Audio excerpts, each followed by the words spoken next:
தாய் தமிழ் உறவுகளுக்கு வணக்கம். திமுகவிலிருந்து கூண்டோடு விலகல் என்ற தலைப்பில் இந்த காணொளியை நாம் காண்கிறோம்.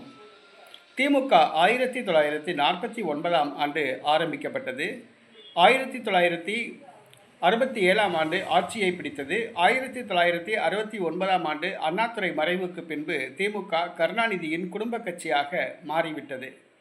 தற்பொழுது மு.க.ஸ்டாலின், அடுத்ததாக அவருடைய மகன் உதயநிதி ஸ்டாலின் என குடும்ப கட்சியாக திமுக மாறிவிட்டது. திமுகவில் கவர்ந்திழுக்கக்கூடிய தலைவர்கள் யாருமே கிடையாது. கவர்ந்திழுக்கக்கூடிய பேச்சாற்றல் மிக்க தலைமையும் கிடையாது. உதயநிதி ஸ்டாலினுக்கோ கனிமொழிக்கோ மு.க.ஸ்டாலினுக்கோ பேச்சு திறமை கிடையாது.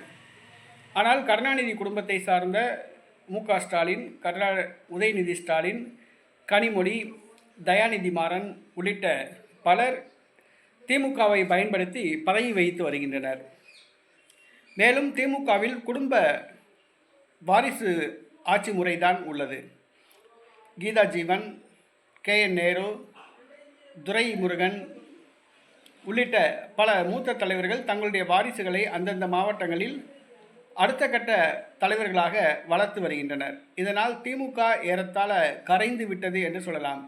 ஏதோ ஆட்சியில் இருப்பதால் அந்த தொண்டர்கள் ஆதாயம் தேடி அந்த கட்சியில் இருக்கிறார்கள்.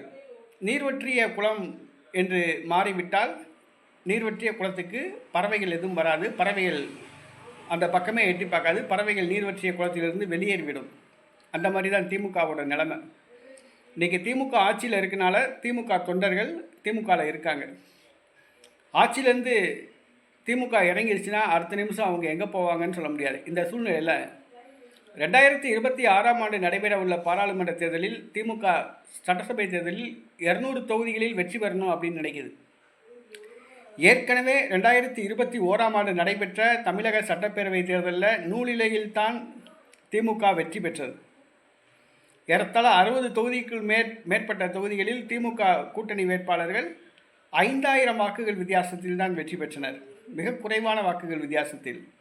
அதே போன்று நடைபெற்று முடிந்த பாராளுமன்ற தேர்தலில் கூட 40 தொகுதிகளில் திமுக வெற்றி பெற்றாலும் கூட ஏறத்தாழ 15% அதிகமான வாக்குகளை திமுக இழந்துள்ளது. குளத்தூரிலே கூட மு.க.ஸ்டாலின் 15% வாக்குகள் கடந்த முறை பெற்றதை விட இந்த முறை குறைவாக பெற்றுள்ளார்.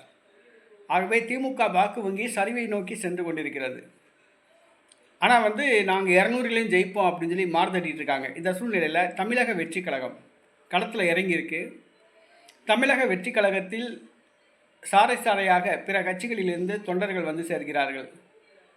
அதே போன்று திமுகவிலிருந்தும் விலகி அநேக மாவட்டங்களில், அனைத்து மாவட்டங்களிலும் திமுகவிலிருந்தும் திமுக தொண்டர்கள் விலகி தமிழக வெற்றி கழகத்தில் இணைந்து வருகிறார்கள். தமிழக வெற்றி கழகத்தில் கிளைக்கழகம், ஒன்றிய கழகம், மாவட்ட கழகம், பேரூராட்சி, நகராட்சி, மாநகராட்சி, மாநில பொறுப்பாளர்கள் நியமிக்கும் பொழுது யார் யார் திமுக விட்டு வெளியே போனாங்க அப்படிங்கிறது தெரியும். ஏன்னா தாவேக்கால பொறுப்பு போடும்போது தான் தெரியும். இன்றைக்கி நிறைய பேர் திமுகலேருந்து வெளியேறி போயிட்டாங்க. குறிப்பாக மதுரையில் அலங்காநல்லூர் ஒன்றியத்தில் நிறைய பேர் திமுகலேருந்து வெளியேறி தாவேக்காவுக்கு போயிட்டாங்க.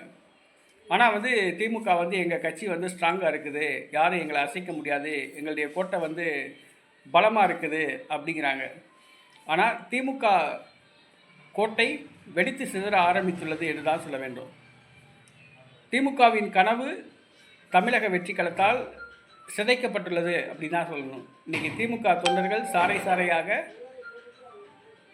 தமிழக வெற்றி கழகத்தில் இணைய ஆரம்பித்துள்ளார்கள்.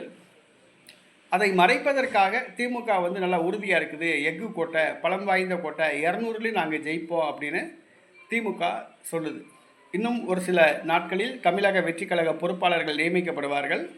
அப்போ திமுக தொண்டர்கள் யார் யார் வெளியே போனாங்க, திமுக மூத்த தலைவர்கள் யார் யார் வெளியே போனாங்க அப்படிங்கிறது தெரிய வரும்.